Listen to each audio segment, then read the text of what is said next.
And the impact that this man has had on my life and the senior leaders here, and therefore on our whole church, is incredible. So would you give a warm welcome to Jack Welch? Thank you very much. Thank you.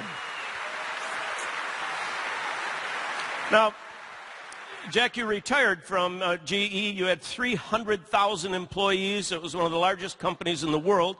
And some people think that you just retired and played golf, but you never retired from leadership. Tell us what you're leading these days. Well, before I do that, Bill, I'd like to congratulate you, although it's a tough act to follow Kirk Cousins, who did some job here today, didn't he? I mean, it's incredible. What a guy. I know I'm out running private equity companies. We have 24 companies. But I've started a school called the Jack Welch Management Institute. It's a graduate school for MBAs, working adults, if you will. It's 100% online. We've grown in 4 years from 0 to 1,000 students, fully accredited, and we've got 38-year-old students as the average age, and they're growing, improving, and we're teaching them the real rudiments of management, not highfalutin theory, but how to hire, how to grow, how to build, how to do all these things with people. And it's the most satisfying thing I've ever done in my life. We got 75% of our people get promoted while they're in school, in their companies, and the average raise of our students is 18%. And so it's been the most rewarding thing to see these people flourish and grow. And on this book tour that we've been all over the country on, I keep meeting students who grab you by the arm and say, thanks, my life has changed. I mean, it's the most exciting thing I've ever done in my life, Bill. Okay, so while you've been doing this additional leading that you've been doing of those 24 companies and this new grad school, you wrote a book recently with Susie, your wife, called The Real Life MBA. And I've read it twice. I think it's one of the best leadership books that I've read in recent days. And I want to ask you a couple of questions right from it, because some of this stuff you haven't ever revealed anywhere else. You say that leaders, senior leaders, need to be chief meaning officers. We always hear chief executive officers, chief operational officers, chief meaning officers. Tell us about this. Yeah, I think every one of us in this room who might manage 2 people or 5 people, 50 or 5,000, have a responsibility. There's a real problem out there. A Gallup does a poll every quarter, and they poll 12,000 Americans in the workforce, professionals, and they ask them about engagement, employee engagement. Are they engaged? Do they like the work? Are they growing? 65% of American workers today are not engaged. Imagine that. Imagine a football team where 65% of the players stay on the sidelines. You wouldn't have a hell of a good team. It just wouldn't be strong enough. And therefore, that's the same thing we all have. Why would we waste these wonderful people who are there because we're not giving their work purpose? We're not making it a job where we give them a vision, where they can go, how they can grow, how they can make their lives better, how they can make their children's lives better. It's a shame. It's a crying shame. So every one of us in this room, you, me, all of us, we've got to give our employees, as I said, whether it's 2 or 5 or 10, we've got to give them a reason for being there. We've got to show them a future. We've got to tell them how they can do it better. We've got to tell them how they can grow. You spend so many hours of your day at work. Can't waste them. You can't waste them. They got to be a joy in your life. You can't have it be drudgery. You just can't. And we all have that responsibility, every one of us. It's not just the boss. It's every one of us all along the line that have got to give people meaning to their work, just as we are in this church here today on Father's Day. So, Jack, another thing that you said to me when I first met you, and you, if you were a preacher, you'd pound the pulpit on this. I know you would. You say that every worker deserves to know where they stand with the boss in the organization. Why do you feel so deeply about that? You know, it's frightening. my wife and I have spoken to over 1 million people around the world in audiences like this over the last 10 years. And you ask people, do you know where you stand in your company? Do you know where you're going? Do you know what your boss thinks of you? Do you know what your company thinks of you? Do you know what your next steps are, what the vision for your future is? We don't get 15% raising their hands. Can you imagine that? It's a moral responsibility of leadership to let every person know where they stand. How would you like to come to it? We have a story about our daughter. Our daughter is a 25-year-old young woman in the West Coast in Hollywood in casting. And she lives and dies over her boss's shoulder movements, or smiles, or grunts, or groans.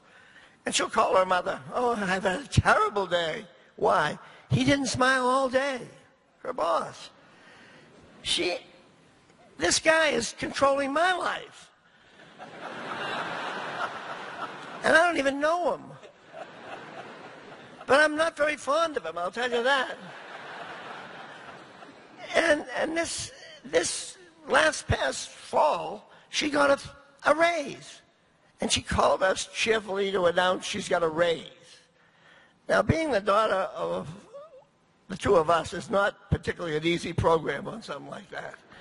So we said, why? She said, I don't know. I don't know. We said, get back in there and find out. Well, you can imagine this program. She's going in like this into the office to ask this fellow who's not very emotional, why did I get this raise? She can't say her parents are demanding it. I said, she's got to find out. So she goes in and he says to her, merit. She comes back and calls us proudly, merit. We said, what do you do with that? What do you do with merit? Every one of us has an obligation to tell our people, here's what you can do better. Here's what I love about what you're doing.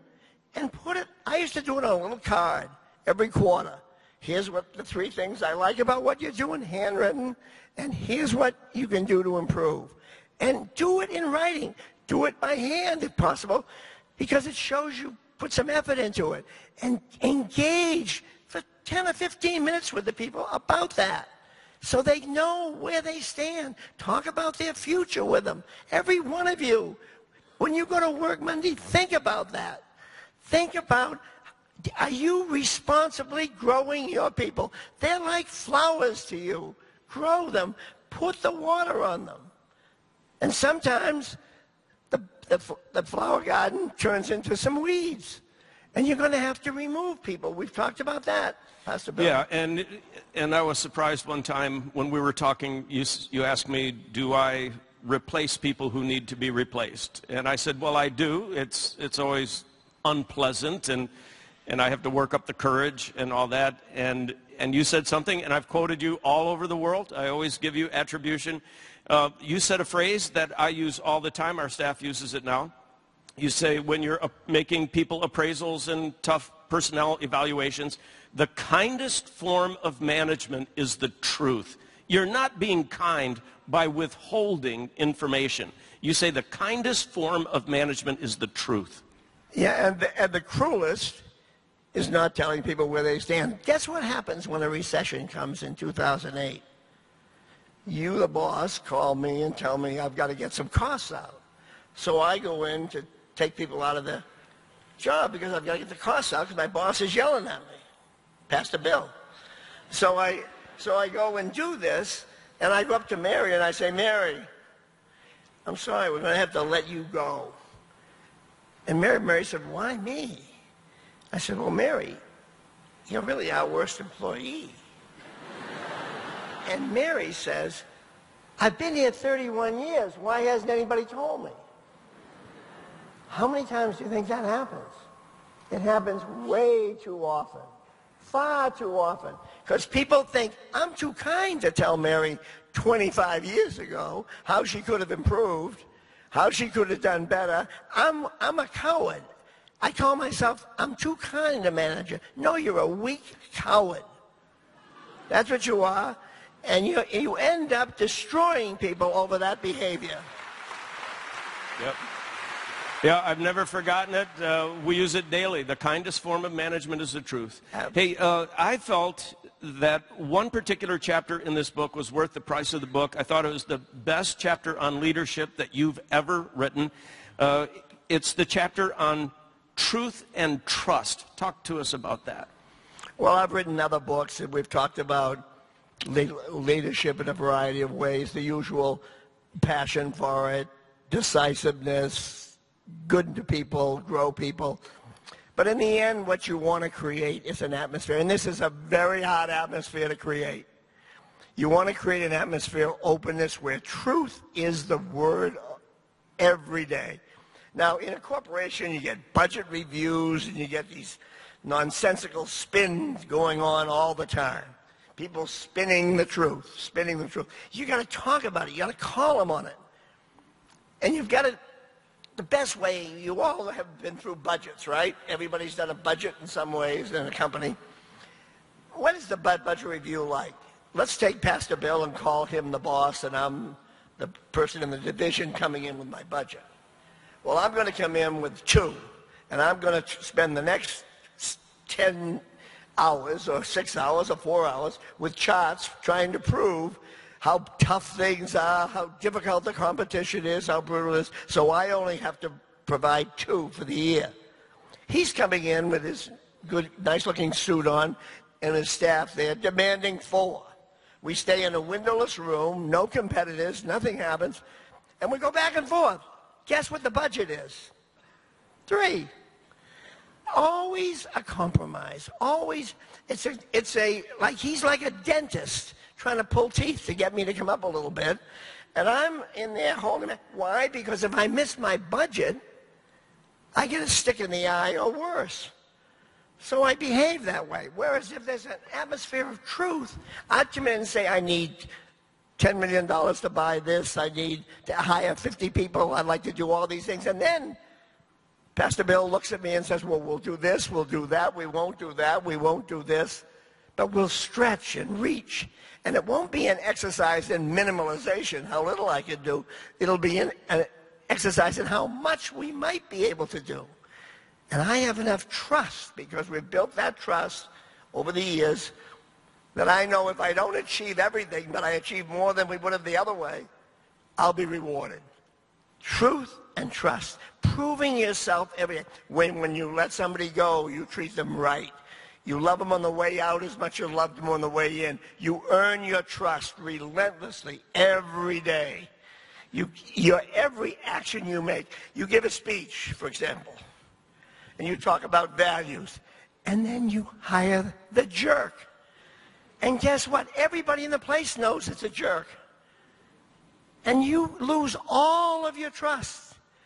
Every appointment you make is worth 10,000 speeches.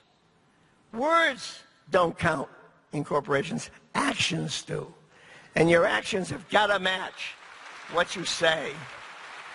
So this is I think we were driving in your car one time, and I asked you of when you look at the top like 5% of leaders, just fabulous leaders, and then you look at the top 1% of the top 5%, I said, what's unique about them? And you used a term I had never heard before, and again, it just rolled right off. You said, they have a generosity gene. Perhaps not technically a gene, but I would say it's what I use. Think about your bosses. I want you all to go back and think about your bosses and yourselves as bosses. And there are types where people love to give raises. They love to give promotions. It turns them on. They're excited about your achievement. They've got your back all the time. Not the boss that's stealing your idea and passing it on as their own. Not the boss who is trying to put you down. Not the boss who is cheap with raises, that skinflint that's hanging on to the last nickel. They've got a generosity of spirit all about you. So all of you in this room who do lead people, ask yourself, have you got that? Because that in the end is the gift of all gifts. If God gives a gift, he gives you a gift of letting you have the authority of your position to give joy to people who are delivering for you. And you will get it back tenfold. They'll go through walls for you. If you give them that spirit and that warmth and that incredible generosity gene, and it's always in your heart. And when you do it, you'll win big. And if you have to make a tough decision, you'll do it with a generous spirit. The severance dollar is the cheapest dollar you'll ever spend in your life. I met a woman in the book signing before this morning, and she grabbed me and she said, you know, I worked for United Airlines, and in 2008 they let me go. They did everything you said in that thing. They gave me a beautiful severance. They gave me time to get a job. She said, I fly United everywhere now. She said, I love that company. They showed her, when they were in trouble, a generosity gene, and she'll never forget it. I'll never forget that story. After the 9 o'clock service, it was a moving story, and she couldn't tell me enough about it. It's so meaningful. Yeah. So each of you, if you're going to work on Monday, and you've got some responsibilities about that, look yourself in the mirror. Have I got the generosity gene? Am I Don't complain about your boss. They might not have it. Think about yourself. What can you do to demonstrate it? How can you change the atmosphere of your group by grabbing that gene? It's awesome, isn't it? I love it. So, Jack, just one more question. At this particular service, we have a lot of young professionals. And when you started working for GE, you were in what you call a pile of probably 100,000 or some big number of people, and you were trying to differentiate yourself, and now you're at the other side of your career. And in this book, again, I hope you'll all get it. It's called The Real Life MBA. But in your book, you say to young people, don't just deliver to your boss. What do you tell them? Over-deliver. Over-deliver. And let me tell you what I mean by that. It's so important to all of you, at any age, but particularly in your starting your career. You're taught in school by the teacher, here's the homework assignment. You do the assignment, and you bring it in, and you get an A, B, or C, or whatever the numbering system is, as a grade, and it's over. On to the next project. That's bad training. That isn't good enough. Because when you go to work and you get an assignment, don't just do it that way. Come in with a new perspective. If you get an assignment to do A and B, do A and B, but that's minimal. Do C and D.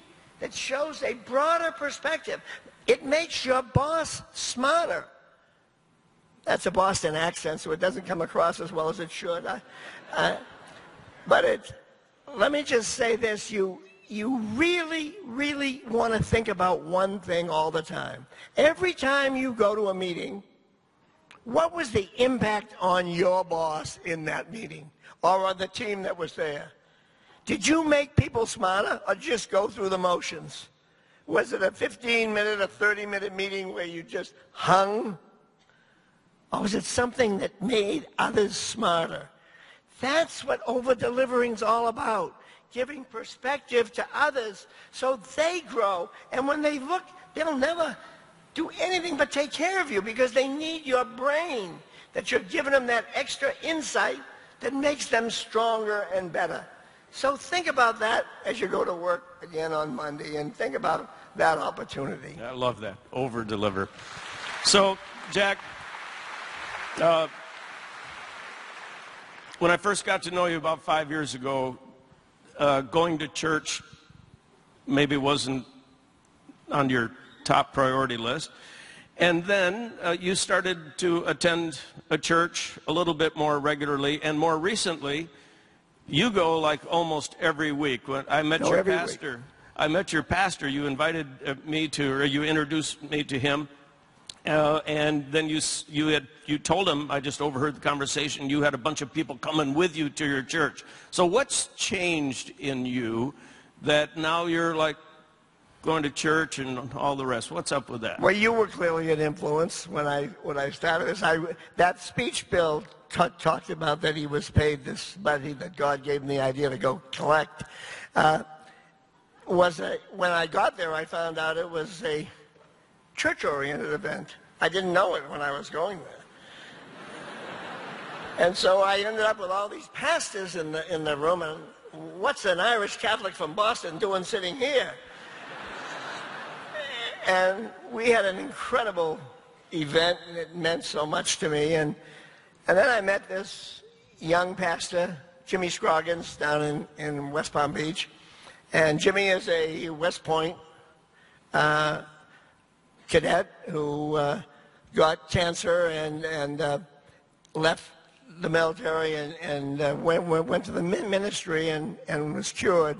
He actually had testicular cancer, and today he's a 40-year-old pastor with 8 children, and we say, "We got it, Jimmy, you're cured."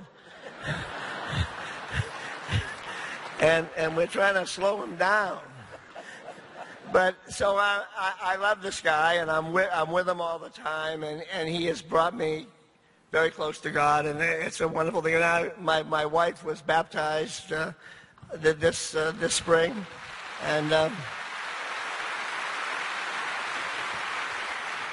it's been a wonderful journey, Bill, and I think the seeds were sown when I met you. Let's thank Jack for serving us. Thank you so much.